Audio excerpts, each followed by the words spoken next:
ഒരു international ട്രിപ്പിൻ്റെ budget സെറ്റാവുന്നവരെ തൽക്കാലം നമ്മുടെ ഗോഡ്സ് ഓൺ കൺട്രി തന്നെ എക്സ്പ്ലോർ ചെയ്ത് തീർക്കാമെന്നാണ് എൻ്റെ ഇപ്പോഴത്തെ പ്ലാൻ. അങ്ങനെ നമ്മൾ എത്തിയിരിക്കുന്നത് നമ്മുടെ സ്വന്തം പാലക്കാട് ജില്ലയിലെ കൊല്ലങ്കോടാണ്. എക്സാക്റ്റ് ആയിട്ട് പറഞ്ഞു കഴിഞ്ഞാൽ കൊല്ലങ്കോട് കുടിലടം. ഫാമിലിയും ഫ്രണ്ട്സും കസിൻസും കുട്ടികളൊക്കെ ആയിട്ട് പോകാൻ പറ്റിയൊരു ബെസ്റ്റ് സ്പോട്ടാണ് വെക്കേഷൻ ടൈമിലൊക്കെ.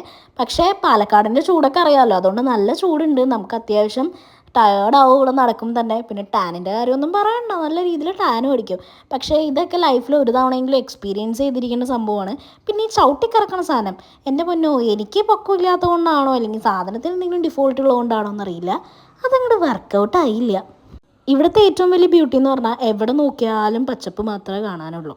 അതിൻ്റെ കൂടെ ഇവിടെ ചെറിയ ചെറിയ കുടിലുകളുണ്ട് ഇതുപോലെ. ആ കുടിലുകളിൽ കയറിയിരിക്കുമ്പോഴാണ് നമുക്കൊരു തണൽ കിട്ടുക. അത്രയും കൊടിയ ചൂടിൽ ഈ കുടിലിൽ കയറിയിരിക്കുമ്പോൾ കിട്ടുന്നൊരു ഫീൽ ഉണ്ടല്ലോ, അതൊരു പ്രത്യേകതരം ഫീലാണ്. പിന്നെ ഞങ്ങളിവിടെ വന്ന് കുറേ ഫോട്ടോസ് എടുത്തു. ഈ സ്ഥലത്ത് ഒരു ചെറിയ എൻട്രി ഫീസും കാര്യങ്ങളൊക്കെ ഉണ്ട്. മുമ്പ് ഇവിടെ കൃഷിക്കാർക്ക് വേണ്ടി മാത്രമുള്ള ഒരു പ്ലേസ് ആയിരുന്നു ഇത്. പിന്നീട് ആൾക്കാർ ഈ വീഡിയോസും കാര്യങ്ങളിലൊക്കെ കൂടെ കുറേ അറിയാൻ തുടങ്ങിയപ്പോൾ, ട്രെൻഡിങ് ആയപ്പോഴാണ് ഇവിടെ ചെറിയൊരു എൻട്രി ഫീസ് പോലെയൊക്കെ വെച്ച് തുടങ്ങിയത്. പിന്നെ ഇവിടെ പ്ലാസ്റ്റിക് ഐറ്റംസ് ഒന്നും കയറ്റില്ല, ഫുഡൊന്നും നമുക്ക് പ്ലാസ്റ്റിക്കിലായിട്ട് കൊണ്ടുവരാനൊന്നും പറ്റില്ല, അങ്ങനത്തെ സ്കീമൊക്കെ ഉണ്ട്. പിന്നെ ഇതിന് തൊട്ടടുത്താണ് നമ്മുടെ കുറച്ചും കൂടി വൈറലായിട്ടുള്ള ചെല്ലഞ്ചേട്ടൻ്റെ ചായക്കടയെന്ന് കേട്ടു. പക്ഷെ ഞങ്ങളവിടെ പോകാനിരുന്നപ്പോഴേക്കും ആ സ്ഥലം ക്ലോസ്ഡ് ആണെന്നാണ് അറിഞ്ഞത്. സബ്സ്ക്രൈബ് ചെയ്താൽ അടുത്ത വീഡിയോയിൽ കാണാം. ബൈ.